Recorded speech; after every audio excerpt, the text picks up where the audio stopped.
नमस्कार, मैं हूं संजय शर्मा। आप देख रहे हैं 4 PM न्यूज नेटवर्क। क्या वास्तव में प्रधानमंत्री जी को देश की चिंता खत्म हो गई है, या अमित शाह जी ने कह दिया कि भाई आप दौरे कर लीजिए, बाकी तो सब मैं संभाल ही लूंगा देश का। दुनिया में जिन जिन देशों में जहां जहां आपको पुरस्कार मिल सकता हो, पुरस्कार ले लीजिए। ये वक्त पता नहीं फिर लौट के आएगा या नहीं आएगा। तो जाइए, दौड़ लगाइए, घूमते रहिए। मंत्रियों के अफसर हटाए जा रहे हैं और गलियारों में चर्चा है कि करोड़ों अरबों रुपए का खेल था खनन के मामलों में। मंदिर के चंदा चोरों को बचाया जा रहा है। उधर अमेरिका ईरान पर तबाही मचा रहा है। भारत इससे कैसे निपटेगा, कोई प्लानिंग नहीं है महंगाई को लेकर। दैनिक भास्कर के संपादक, राजनीतिक संपादक केपी मलिक से विस्तार से बातचीत की है। रोचक बातचीत है। चैनल को सब्सक्राइब करिएगा, ज्वाइन करिएगा। चलते हैं केपी मलिक के पास। 4 PM न्यूज नेटवर्क में बहुत बहुत स्वागत है केपी मलिक साहब, आपका हार्दिक अभिनंदन। बहुत बहुत धन्यवाद संजय जी। आज लग रहा है कि पूरे रंग में है, आप मुंबई के टी शर्ट में हैं, क्योंकि मुंबई में आप हो और टी शर्ट में ना हो ऐसा होता नहीं है। क्योंकि मेरे कई सारे दोस्त ब्यूरोक्रेट मैंने देखे जिनका एक आध का ट्रांसफर मुंबई हो गया और बाद में हम उनसे मिलने गए तो वो जीन्स और टी शर्ट में दिखाई दिए वहां, जो हमने कभी उनको जीवन में नहीं देखा था। तो मुंबई में जाके आदमी का पहनावा भी चेंज हो जाता है। तो आपका भी जिस तरह टी शर्ट में मामला आ गया है तो जबरदस्त लग रहा है संजय जी। चश्मा तो स्टाइल वाला खैर पहले से ही है आपका। चलिए, आपको बहुत बहुत शुभकामनाएं। आप बहुत ज्यादा खिंचाई कर देते मेरी आते ही। नहीं, मुंबई की देखिए, ऐसा है कि मुंबई की जिंदगी अगर आपको राज आ गई तो फिर आपको पीछे मुड़ने की जरूरत नहीं है। इलाहाबाद और आपके पूर्वांचल के जितने लोग गए सबने क्रांति की है, चाहे वो अमिताभ बच्चन हो और चाहे दूसरे लोग हो। यूपी के लोग बहुत मिलते हैं और यूपी तो छूटता नहीं है ना मुझसे। बस मैंने जी सोचा जी आधा महीना आधा महाराष्ट्र में और आधा उत्तर प्रदेश में। बात शुरुआत करते हैं आज की चर्चा की। सबसे बड़ी खबर अमेरिका और ईरान के युद्ध की है। ट्रंप की बेवकूफ़ी ही कहूँगा मैं। एक आदमी पैसे के कारण, एक आदमी लालच के कारण इतना अंधा हो जा रहा है। बार बार हमला, बार बार ईरान को तहस नहस करने की धमकी। और ईरान भी पता नहीं कौन सी ताकत अपने अंदर रखता है कि वो डरने का नाम नहीं ले रहा। लेकिन ये जैसे जैसे युद्ध बढ़ रहा है, भारत की धड़कनें बढ़ रही हैं। मलिक साहब, जिस हिसाब से महंगाई नजर आ रही है बढ़ती हुई, उससे डरा दिया है। अपने विश्व गुरु जी को मतलब नहीं है, वो आराम से घूम रहे हैं। आजकल प्रधानमंत्री विदेश मंत्री के रूप में कन्वर्ट हो गए हैं। ऑस्ट्रेलिया में कह रहे हैं इतना कोई प्राइम मिनिस्टर नहीं आया, मैं 30 बार आया, मेरी हैट्रिक हो गई। ऑस्ट्रेलिया के मेरे मित्र कह रहे हैं कि क्या कोई प्रधानमंत्री इतना ठलुआ हुआ है आज तक जो ऐसे ही घूमता रहे, वो भी जब देश के हालात बड़े खराब हों। लेकिन क्या ये युद्ध बढ़ता है तो भारत इससे निपटने को सक्षम है? क्या हम महंगाई रोक पाने में सक्षम हैं? हमारे यहाँ कोई प्लानिंग है? आप इतने सालों से पार्लियामेंट कवर करते रहे हैं, देश को जानते हैं। क्या कोई प्लानिंग है कि हम बढ़ते हुए तेल की कीमतें, ईंधन, गैस सिलेंडर, बढ़ती हुई महंगाई, अगर ये युद्ध बढ़ा, हम रोकेंगे क्या? प्लानिंग क्या है हम लोगों के पास में? बताइए मलिक साहब कुछ। देखिए संजय जी, हमारी और आपकी चर्चा पहले भी, जो अभी ये युद्ध चल रहा है ईरान का और अमेरिका का, और इसमें इजराइल भी है, और बिना इजराइल के तो चल ही नहीं सकता। जो हमले हुए हैं पिछली रात को और आज भी हुए हैं, तो उसमें इजराइल साथ में अमेरिका के खड़ा हुआ है और सब एक साथ मिलकर युद्ध लड़ रहे हैं। लेकिन आप ये देखिए कि ईरान जिस प्रकार से सीना ताने खड़ा हुआ है, मैंने पहले भी आपको कहा है कई बार कि ये अपनी इज्जत बचाने के लिए, आबरू बचाने के लिए, हालांकि है नहीं है इनकी इज्जत कोई, ये तो जो जोकर होते हैं वो हैं, चाहे आपके अमेरिका वाले हों चाहे दूसरे हों। लेकिन ईरान होने को कुछ नहीं है। ईरान को ये पता है कि हमें तो लड़ना होगा, मरना होगा, तो उसकी तो आन बान शान का सवाल है। क्या संजय जी आप मुझे बता सकते हैं कि किसी देश के प्रमुख के जनाजे में इतने लोग आए होंगे? करोड़ों की बात लोग कर रहे हैं, आपने भी देखा होगा वो भीड़ को। क्या आप सोच सकते हैं कि इतने देशों के लोग और इतने देश के लोग किसी जनाजे में आए होंगे? तो ये क्या जताता है? अगर लोग इतने ही जो है नाराज हों ईरान से, और इतने ही लोग खपा हों ईरान से, और ईरान के साथ आना ना चाहते हों, तो ये फिर इतने लोग कहां से आ गए? और अगर ईरान इतना बड़ा डिसीजन ले रहा है तो कम से कम देश के लोग उनके साथ हैं, यही तो दिखाती है ये भीड़। अगर इस निर्णय में ईरान के लोग या लोग साथ नहीं होते तो इतनी भीड़ नहीं आती। ये तो कॉमन सेंस की बात है। दूसरी बात ये देखिए संजय जी कि ईरान ने ये कह दिया है कि हमें तो लड़ना है, मरना है, इसके अलावा हमारे पास कोई चारा नहीं। और अमेरिका के जो जोकर हैं उनकी बेशर्मी है, उनके पास जो है कुछ दूसरा काम है नहीं। कभी वो सीज फायर कर देते हैं, कभी वो कहते हैं सीज फायर खत्म हो गया, कभी वो भारत को बताने लगते हैं कि ये तो जो है नरक का द्वार है, कभी वो बताने लगते हैं कि आज रात को हम ईरान को मिटा। देखिए ऐसा है जैसे यहाँ हमारे हिंदुस्तान में भाजपा वाले कहते हैं ना, जुमलेबाजी, जुमलेबाजी करते रहो और होना कुछ है नहीं। झूठ बोलने में ना शर्म इनको, वहीं से तो सीखा इन्होंने। भाई इन्होंने आजकल अमेरिका ही तो है इनका विश्वगुरु, ये भले ही विश्वगुरु बताते रहे, लेकिन आप ये बताइए कि इनका विश्वगुरु कौन है, ये कहां से क्लास ले रहे हैं। आपके मंत्री कहते हैं संसद में खड़े होके कि हमारा कोई नुकसान से ऑपरेशन सिंदूर में नहीं हुआ, और यहाँ सेना के लोग कह रहे हैं कि हमारे जो है बहुत बेहतर जो है सेना के लोग चले गए। तो ये इसको नुकसान नहीं मान रहे हैं, और या इनको झूठ बोलने में शर्म नहीं आ रही है। और झूठ उस पे नहीं बोल रहे आप कि किसी रैली में झूठ बोल रहे हो, किसी चैनल पे झूठ बोल रहे हो, आप संसद में खड़े होकर झूठ बोल रहे हैं जहां एक एक शब्द रिकॉर्ड होता है। कितनी हैरानी की बात है। तो ये जो जुमलेबाजी यहां हो रही है ये उन्हीं से तो सीख के आए हैं, तो उनकी तो जुमलेबाजी चल रही है, होना कुछ है नहीं। अब ये सबको समझ में आ गया है। अब आपने दूसरा सवाल पूछा है कि इससे भारत पे क्या फर्क पड़ेगा, भारत में महंगाई होगी। भारत में महंगाई अभी कोई कम है? आपने तेल के दाम बढ़ाए हैं, जब लगभग $120 पर बैरल कच्चा तेल चला गया था तब हमने रेट बढ़ाए थे। पिछले दिनों 68 तक पहुंच गया था, $68 पर बैरल आ गया था, तो हमने तो घटाए नहीं। और हमारे यहां तो क्रांति चल रही है। आप तो हैरान होंगे देख के कि हमारे यहां जो E20 है उसके रेट 105 के लगभग है। जो दूसरे वाला है हमारे यहाँ स्पीड वाला लेते हैं जिसमें थोड़ी कम मिलावट है, वो 104 105 के लगभग है। जो असली क्रांतिकारी वाला स्पीड वाला पेट्रोल है वो 170 है। वो पता ही नहीं है लोगों को। आज की डेट में अगर मुझे अपनी गाड़ी ठीक रखनी है, एवरेज ठीक लेना है, तो मुझे 170 रुपए पर लीटर का तेल डलवाना पड़ रहा है गाड़ी में। अगर मैं वो 103 रुपए वाला 104 रुपए वाला पेट्रोल डलवाता हूं गाड़ी में तो फिर 20,000 रुपए मुझे उधर देने पड़ते हैं। मैंने परसों सर्विस कराई है संजय जी गाड़ी की, पूरे 20,000 रुपए का बिल भेजा है उसने, रिक्वेस्ट करके 19,500 देकर हाथ जोड़े हैं मैंने उसको, मैकेनिक को। तो मैं आपको ये कह सकता हूं कि आप अगर पेट्रोल में नहीं देंगे तो मिस्त्री को देंगे, तो इससे अच्छा यही है 170 खरीद लो। तो भारत में अगर महंगाई बढ़ेगी, वो तो ऑलरेडी बढ़ी हुई है। भारत एक टाइटैनिक की तरह है, वो इतनी जल्दी उस पर कुछ फर्क नहीं पड़ेगा। भारत हाथी की तरह चलता है कि किसी ने भाला मार दिया, कील मार दी, वो सहन कर लेगा उसको, क्योंकि बड़ा देश है और यहाँ के लोगों का दिल भी बड़ा है।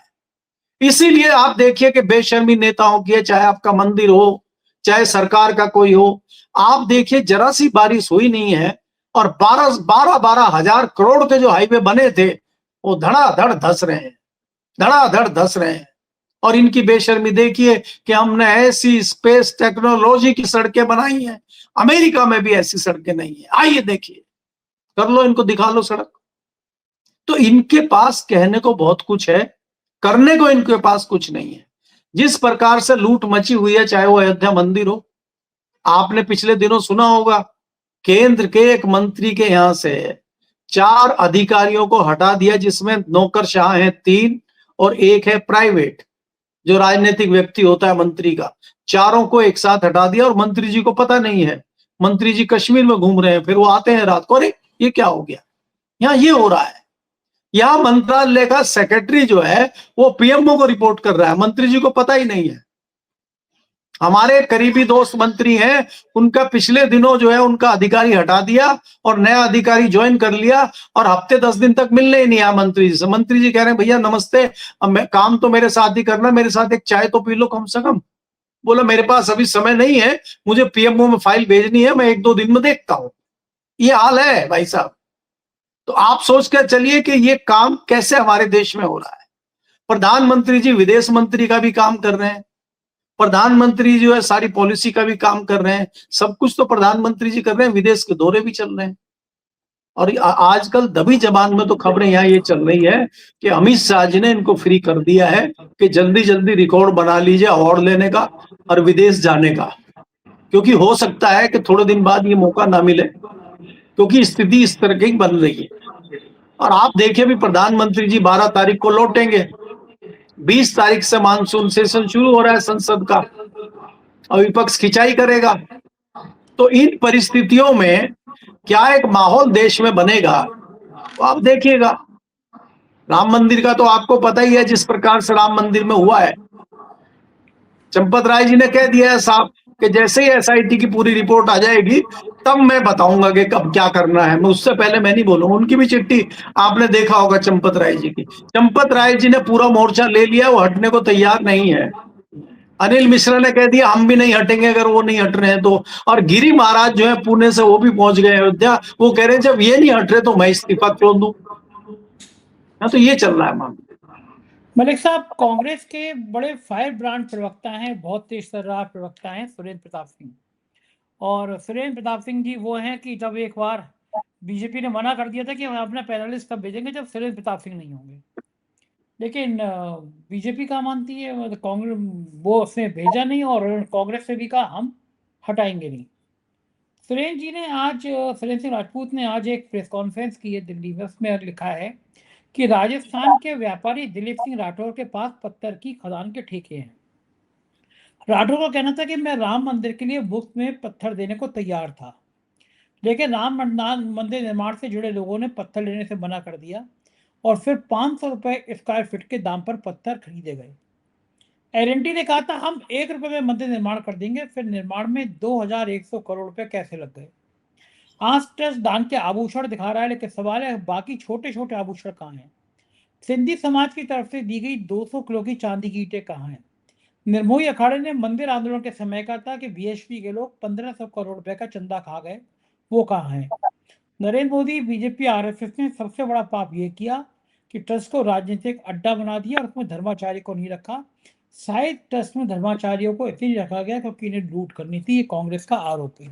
क्या वाकई में कि शंकराचार्यों को इसलिए नहीं रखा गया, इसीलिए आधा अधूरे मंदिर का शिलान्यास करा दिया गया, शुरुआत कराई गई थी? बताइए, छत पे पताका भी नहीं लहराई थी। इसके बिना मंदिर का निर्माण पूरा हो नहीं सकता। आधे अधूरे काम का केवल इसलिए क्योंकि चुनाव है, चुनाव कराना है और अब ये हालत हो रही है। आपको क्या लगता है मलिक साहब, अगर यही परिस्थितियां रहीं तो इन परिस्थितियों में बीजेपी को क्या चुनाव में नुकसान उठाना पड़ सकता है? संजय जी देखिए, अब बीजेपी ये मान के चल रही है, ये गन्ना हम और आप कर रहे हैं, बीजेपी ये मान के चल रही है कि अब उनको लोगों की जरूरत नहीं है। उनके पास नया पैटर्न आ गया है, बंगाल पैटर्न, वो शायद उससे जीत लेंगे। और उनके पास क्रांतिकारी ज्ञानेश गुप्ता जी हैं जो ज्ञानादेश देते हैं, तो वो बहुत ज्यादा जनता के मामले पे घबराते नहीं है कि जनता आपसे विरुद्ध हो जाएगी या जनता आपसे नाराज हो जाएगी, तो उससे वो बहुत ज्यादा घबराते नहीं है, इसलिए शायद वो इस तरह की चीजें कर रहे हैं। अब इसमें दो बातें आती हैं, जैसा कि आपने कहा सुरेंद्र सिंह राजपूत ने आज प्रेस कॉन्फ्रेंस की है, मैंने भी सुनी है। उसमें जो मुद्दे उन्होंने उठाए हैं वो सारे मुद्दे बिल्कुल सही हैं और वो मुद्दे पहले आ चुके हैं। जो राजस्थान के व्यापारी हैं जिनका खनन का काम है, जिनका पत्थर कटाई का, तराशी का काम है, उन्होंने कहा था, देखिए सबकी आस्था होती है संजय जी, जो जिस चीज का एक्सपर्ट होता है, हम पत्रकार हैं, अगर हम कहें को पत्रकारिता का कुछ काम मंदिर में करना हो तो हम फ्री करेंगे। हम तो यही आदमी है, को डॉक्टर होगा कहेगा भाई मैं 1 घंटा फ्री सेवा दूंगा मंदिर में, तो आस्था है हमारी। तो उसने ये कहा कि जी देखिए ऐसा है कि मैं बहुत सस्ते में, जितनी मुझे कॉस्ट आती है पत्थर को काटने में, तराशने में, क्योंकि मंदिर में जाएगा, मैं इस रेट में ही मंदिर को पत्थर दे दूंगा। लेकिन उसको मना कर दिया गया। क्यों मना कर दिया गया? क्योंकि वहां तो 40% कमीशन चाहिए था ना। अब 40% कमीशन चाहिए, लूट चाहिए, तो ये तो लूट होने नहीं देगा।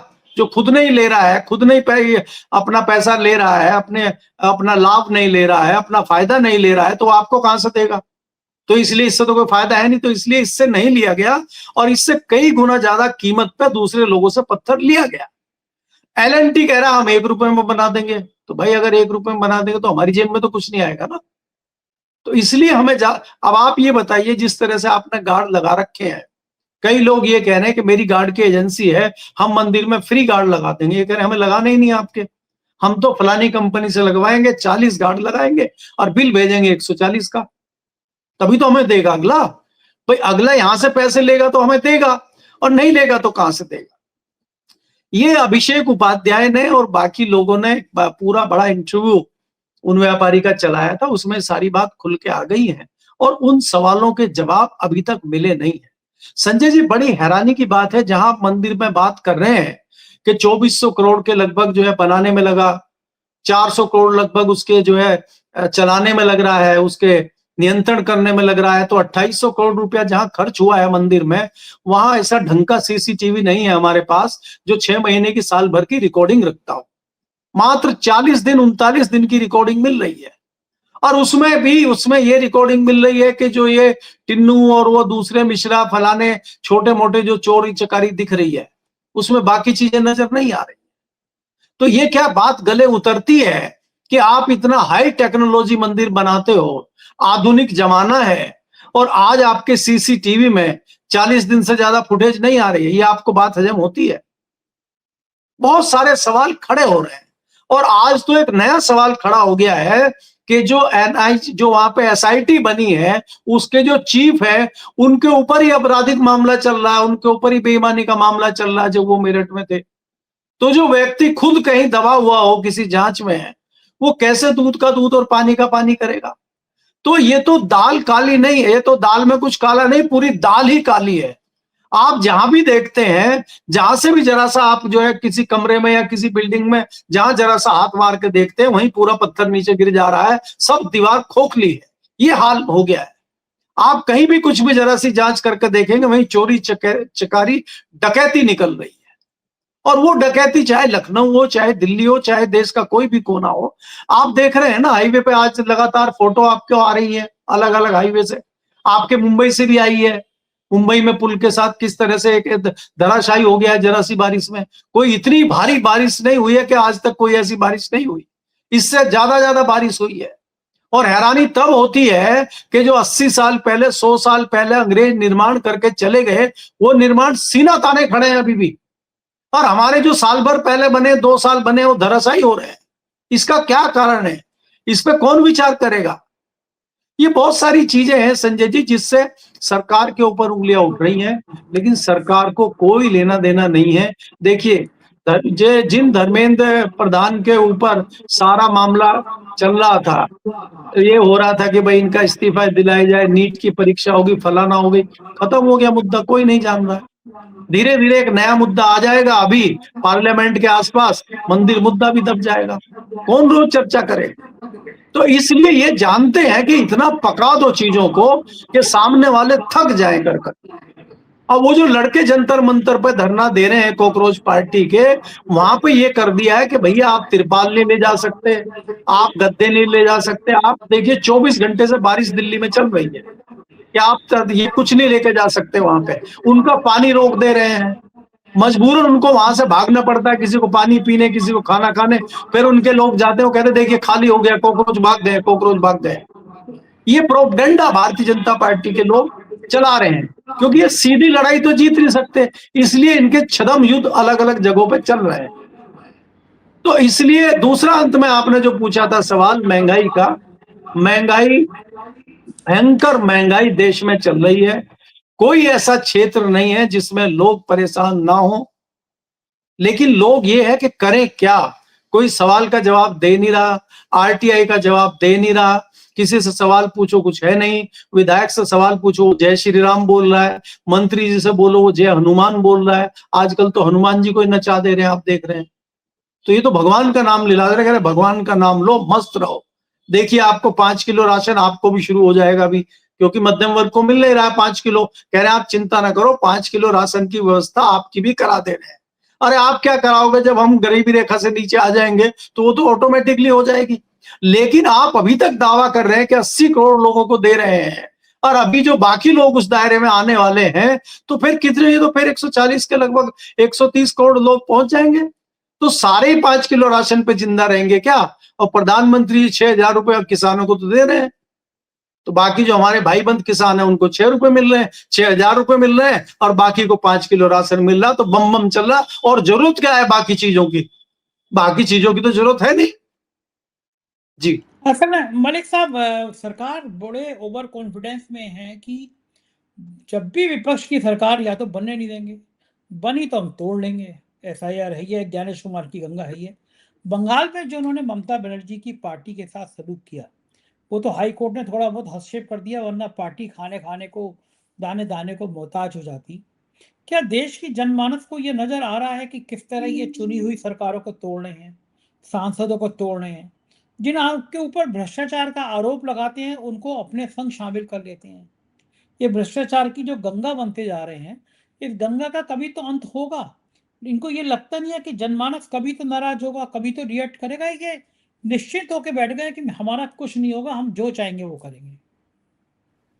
देखिए संजय जी, ये निश्चित बैठे हुए हैं, इनको पता है कि हमारा कोई बिगड़ने वाला नहीं है। उसका कारण ये है कि जनता जागरूक नहीं है और विपक्षी दल अभी भी एक सुर में नहीं बोल रहे हैं। अगर आप विपक्षी दलों का आकलन करेंगे, अभी भी वो अपनी तूती अलग अलग बजा रहे हैं। जब तक विपक्ष एक साथ नहीं आएगा और विपक्ष सड़कों पर नहीं उतरेगा, तब तक कुछ नहीं होगा, और ये इस बात को भली भांति जानते हैं। अब आप देखिए, जो हमारे सामने दिखाई दे रही है चीजें, जो चंद महीनों में होने वाली है, जिसपे सबकी नजर है, वो उत्तर प्रदेश है। देश का सबसे बड़ा राज्य है राजनीति के हिसाब से। अब वहां पे क्या है कि गठबंधन है समाजवादी पार्टी का और कांग्रेस का। क्या आप दावे से कह सकते हैं कि समाजवादी पार्टी और कांग्रेस मिलकर चुनाव लड़ेंगे भारतीय जनता पार्टी के सामने? मुझे तो थोड़ा संशय है संजय जी, मुझे तो डाउट है, क्योंकि कांग्रेस का जिस तरह से व्यवहार हो रहा है, कांग्रेस ने कहना शुरू कर दिया है कि भाई हम तो 50% सीटें मांगेंगे अखिलेश यादव से। अगर आप 50% मांगेंगे तो जाहिर सी बात है अखिलेश इस पर राजी नहीं होंगे, और राजी नहीं होंगे तो कांग्रेस अलग चुनाव लड़ेगी। क्योंकि वो जताता है कि जिस प्रकार से इमरान मसूद मुसलमानों से बात कर रहे हैं, मीडिया से बात कर रहे हैं, तो वो ये दिखाते हैं कि आज की डेट में कांग्रेस अपनी अलग तैयारी कर रही है। जिस प्रकार से अभी जो पहले आम आदमी पार्टी में थे, गौतम साहब कांग्रेस में आए हैं, उनको दलित समाज के नेता है और वो मायावती से मिलने पहुंचे, उनका हालचाल लेके एक जिस तरह से एक शुरुआत की है कांग्रेस ने उत्तर प्रदेश में, तो कहीं ना कहीं ये लगता है कि पिछले राज्यों में जो व्यवहार कांग्रेस का रहा है, चाहे वो बिहार हो, चाहे वो वेस्ट बंगाल हो, चाहे वो दिल्ली हो, चाहे वो हरियाणा हो, जिस प्रकार का रहा है, इसी प्रकार से व्यवहार उत्तर प्रदेश में अगर कांग्रेस करती है, तो कांग्रेस ये चाह रही है कि भाई अगर स्थानीय दल खत्म होगा तो अभी नहीं तो अगली बार हमारा नंबर आ सकता है, और भाजपा की सरकार बनती है तो हम भाजपा से लड़के जीत सकते हैं। उसका उदाहरण चाहे आप हिमाचल ले लीजिए, तेलंगाना ले लीजिए, कर्नाटक ले लीजिए, या कोई दूसरा राज्य ले लीजिए। तो मुझे लगता है कि इंटरनली कहीं ना कहीं कांग्रेस भी इस तरह की तैयारी कर रही है, और इसीलिए विपक्ष सारा इकट्ठा नहीं हो रहा है। विपक्ष इकट्ठा नहीं हो रहा है तो उसका सीधा सीधा फायदा भारतीय जनता पार्टी को मिल रहा है। आज देखिए संजय जी, इतना बड़ा मामला हो गया राम मंदिर का, विपक्ष क्यों नहीं आ रहा है सड़क पे इसके खिलाफ? विपक्ष क्यों नहीं इसको मुद्दा बना ले रहा है? क्योंकि कहीं ना कहीं विपक्ष भी दबा हुआ है, वो भी नहीं चाहता है कि हम हिंदुत्व के मामले में उतर जाए, कहीं हमारा मुसलमान वोटर, हमारा दलित वोटर ना हमसे छिटक जाए, वो इसलिए साइलेंट है। उसका फायदा भारतीय जनता पार्टी को मिल रहा है। तो बहुत सारे ऐसे इशू हैं जिसमें अपने निजी स्वार्थ में विपक्ष के अलग अलग लोग अलग अलग एजेंडों पे फंसे हुए हैं, और उसका फायदा भारतीय जनता पार्टी को मिल रहा है। इसके अलावा भारतीय जनता पार्टी के पास आपको पता ही है, तमाम तोता मैना, हीरा मोती, ज्ञानेश, वो सब है ही, तो वो टूल काम करते हैं। इस बार जो हमें थोड़ा सा डाउट दिखाई दे रहा है कि जिस प्रकार से भारतीय जनता पार्टी का शीर्ष नेतृत्व और जिस प्रकार से आरएसएस में दूरियां बढ़ रही हैं, जिस प्रकार से दिल्ली लखनऊ खुलेआम जो चीजें सामने आने लगी हैं, उससे थोड़ा नुकसान मुझे दिखाई दे रहा है। इसके अलावा संजय जी, मुझे कोई दूसरा नुकसान सियासी तौर पर नजर नहीं आ रहा है कि कोई बाहरी व्यक्ति भाजपा का नुकसान कर सकता है। भाजपा को अगर नुकसान होगा वो अंदर से ही होगा। आज आप इसको ये कह सकते हैं कि लखनऊ की और जो दिल्ली की लड़ाई होगी और ट्रायंगल बनेगा गोरखपुर का, उससे भारतीय जनता पार्टी को कुछ नुकसान हो सकता है। इसके अलावा कोई बड़ा नुकसान भारतीय जनता पार्टी को होगा मुझे नहीं लगता। और मैं तो पैटर्न भी सोच के बैठा हूं कि हो सकता है बिहार के पैटर्न पे यूपी में चुनाव जो है भारतीय जनता पार्टी के तथाकथित चाणक्य करा लें, क्योंकि योगी जी के फेस पे चुनाव लड़ा जाए और बाद में पता चला योगी जी को ही कोशिश करो चुनाव हरा दो और 180 के लगभग जो है भाजपा की आ जाए और बाबा को कहो आप खुद भी हार गए, पार्टी भी हरा दी, अब आप हटिए, और फिर जो बाकी के जो है जयंत चौधरी फलाने राजभर सबके तोड़ ताड़ के 250 एमएलए करो और अपने किसी चिंपू को बिठा दो। आप बिठाया ना आपने, बिहार में बिठाया है आपने, राजस्थान में बिठाया है, बाकी जगहों में बिठाया है। तो क्या इस पैटर्न पे भी भारतीय जनता पार्टी का शीर्ष नेतृत्व काम कर सकता है? कौन रोकेगा? और बाबा का जो क्लेम है वो क्लेम करते रहे। आप बताइए कि बिहार में तो नीतीश कुमार को वोट दिया था लोगों ने, सम्राट चौधरी को तो नहीं दिया था, लेकिन मुख्यमंत्री तो सम्राट चौधरी हैं। तो फिर अगर ए के शर्मा मुख्यमंत्री बनेंगे उत्तर प्रदेश के तो कौन रोकेगा? और जो मुख्यमंत्री को काम करने जाएगा वो तो एक ही नाम है उनका, तो आपको पता ही है, जय श्री राम। तो जैसे वो जय श्री राम बोलेंगे आप कहेंगे वहां तो राम के मंदिर में चोरी हो गई, तो बोला फिर बोलो जय श्री राम। तो इससे बढ़िया क्या? जनता को भी यही चाहिए, जनता को इससे ज्यादा नहीं चाहिए। जी बिल्कुल यही हालात हैं। बहुत बहुत शुक्रिया मलिक साहब, आपने समय दिया। ये थे केपी मलिक जी और उन्होंने भारत की राजनीति और सारी परिस्थितियों पर विस्तार से बातचीत की। वास्तव में देश के हालात ऐसे ही होते जा रहे हैं, हर दिन स्थितियां बदल रही हैं, महंगाई बढ़ रही है, नए नए एक्सप्रेसवे टूटते जा रहे हैं, भ्रष्टाचार चरम पर है। कहावत तो याद होगी, जब रोम जल रहा था नीरो बांसुरी बजा रहा था। अब देश का सिस्टम ऐसा हो गया है कि हर नीरो को बांसुरी बजा रहे हैं, चाहे मंत्री हो, चाहे मुख्यमंत्री हो, चाहे प्रधानमंत्री हो। राम मंदिर में चंदा चोरी हो गई और कोई बात करने को तैयार नहीं है, सब चंदा चोरों को बचाने में जुटे हैं। आप क्या सोचते हैं मुझे बताइएगा जरूर, आपकी राय मेरे लिए बड़ा महत्व रखती है। शुक्रिया, थैंक यू।